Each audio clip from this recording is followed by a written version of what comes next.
Hello and welcome to Red Live, and I hope everybody who is watching this is having an awesome day. Me, I'm doing good, man. No complaints whatsoever. Now, I do have some red hot news for you today. And our first topic of the video, Jessica Nkosi's real age shocks Twitter users. So media personality Jessica Nkosi has been in the industry for several years now, and she continues to win the hearts of many people with her beauty and enthralling performances on the small screens. Now, her role on Isibaya as Kondi catapulted her to fame, and she has since become a household name with legions of fans here in SA.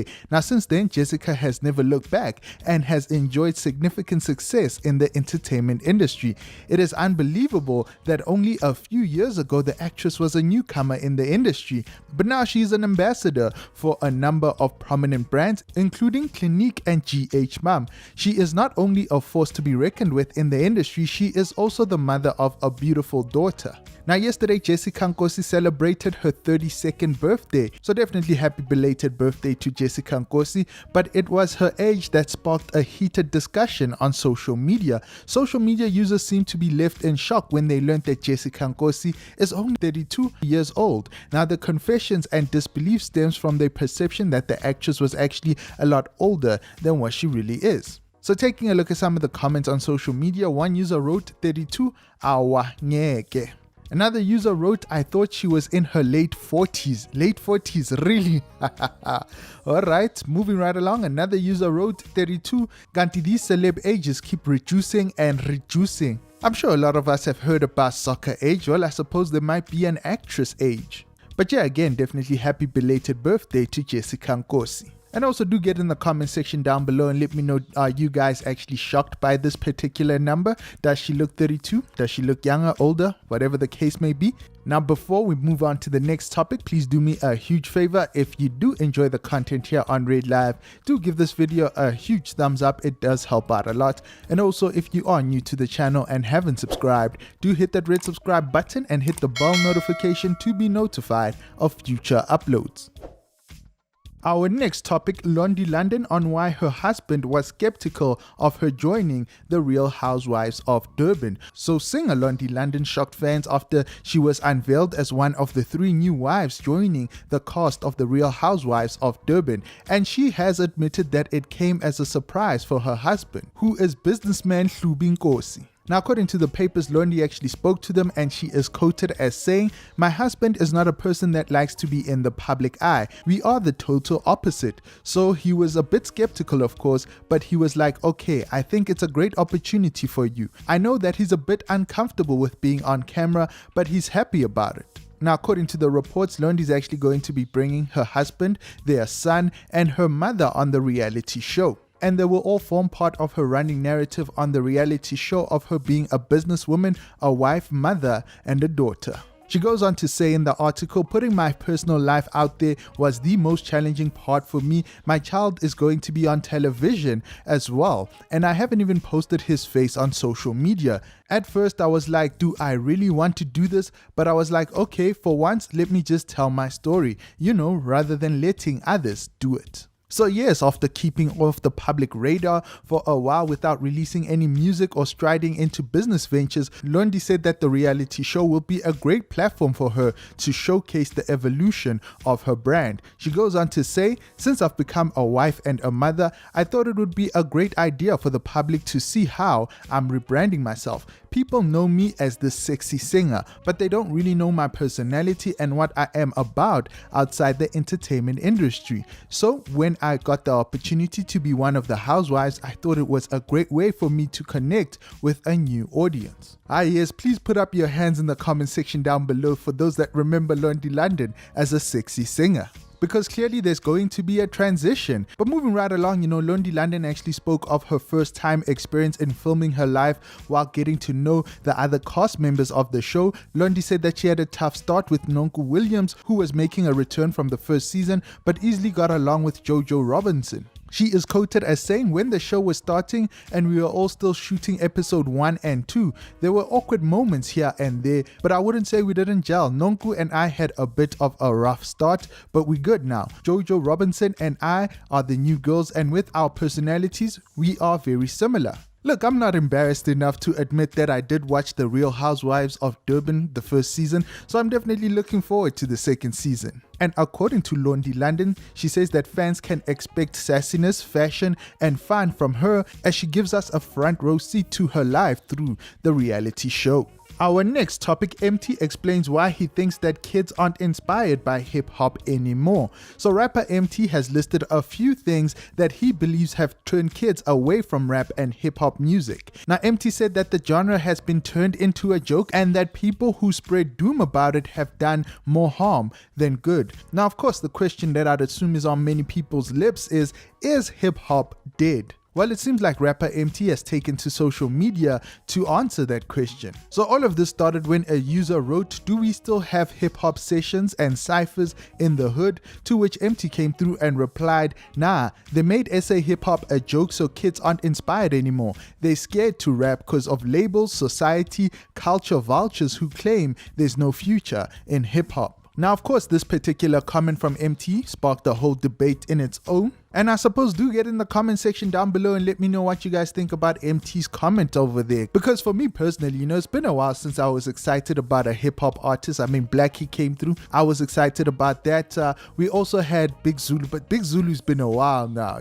That's how, I'm saying that there's not a lot of new hip hop people that we are excited about. But if I was to ask you who's the latest Amapiano artist, I'm sure you have several names right off the top of your head. And that is a debate all in itself, the survival of hip-hop versus the rise of Amapiano, especially over the past few years. Heck, we've even seen some rappers jumping onto Amapiano. So, is hip-hop a joke now, and is it dead? And perhaps if it is dead, it was probably buried on top of a piano, so long live the piano. Our next topic, Big Xhosa slams Nota's shade. So while we're actually talking about rap being dead or alive, rapper Big Xhosa has responded to Nota Baloy's shade after he said that he was disappointed in the rapper for his American rap style, persona SOS. Now the rapper's excitement after his Sway rap video went viral was actually short-lived after Nota told him to drop SOS and stick to Big Xhosa. Now of course here in SA this view is not new in the hip-hop culture, and rappers who kind of rap the way Big Xhosa did in that clip have been labeled as copycats of American rap culture.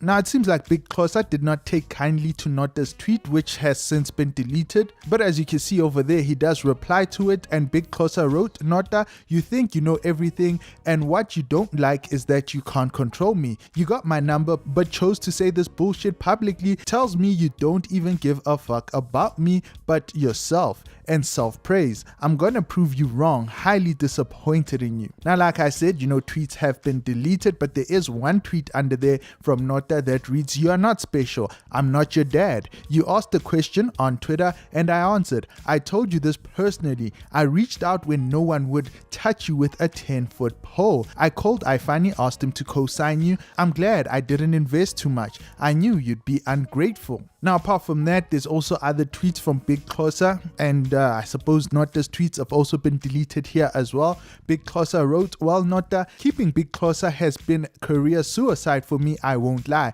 I missed out on so many opportunities cause of being Big Xhosa. Just cause you rap in English, it doesn't mean you wanna be American. It's a language, man. I reference South African content while rapping in English." And like I said, more tweets have been deleted, but if you scroll down a little bit, you see the actual screenshot of his video that he did, that freestyle, the SOS Glory freestyle, Sway in the Morning. Now, I'm sure by now we all know that that video was heavily edited, probably done on a green screen and heavily edited. Kudos to his editing team, or if he does this himself. I was personally thoroughly impressed. This time around, you can't even really make out the green screen that much. Only thing that really does give it away, I suppose, is that he's busy moving about, but the chair remains still. But anyways, I'm not really here to talk about the video and the editing of the video.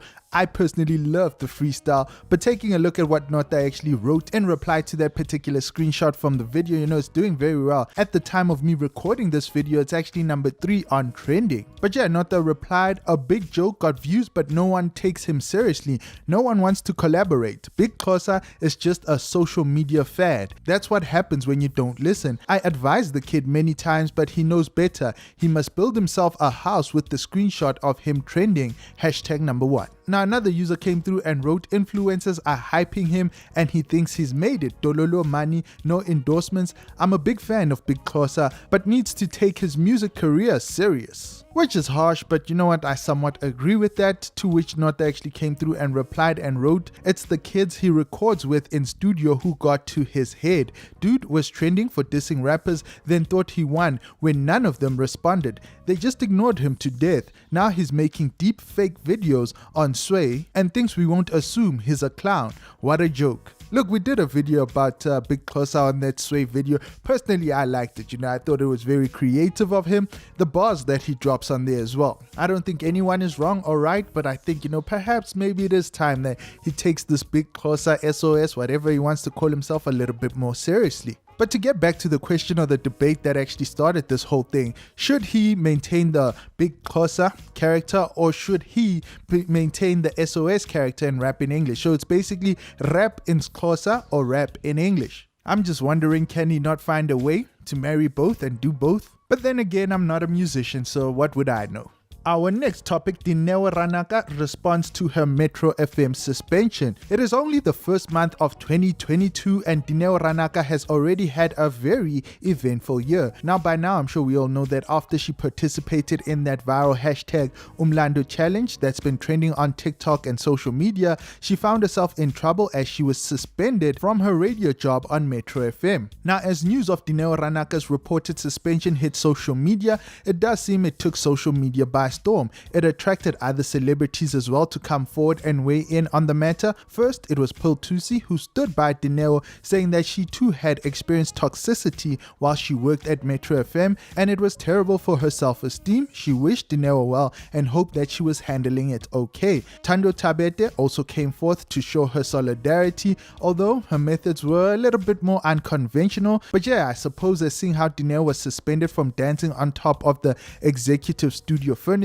Thando Tabete did the same thing over at 94.7 where she hosts the 94.7 Drive with Thando. Now some people on social media took this as distasteful. Some were even saying that she is flaunting to Emtee that she could do the same and not face any negative consequences. But moving right along, one voice that has been missing in this whole uproar is Emtee Ranaka herself. So as she topped social media trends the whole day, she did take to her Instagram to share how she has been coping with all this particular drama. Now it seems like Emtee has clearly chosen to focus on her mental health and self-esteem. She posted the following video that reads, doing the most to keep my anxiety under control, so I made anxiety apparel and I wear it to remind myself that I'm okay. If you are going through the most and need a reminder that you are okay, my anxiety apparel is for you. Now she captioned this video, we all fight battles, some public, some private. The greatest battle is the mental battle to keep our anxiety under control.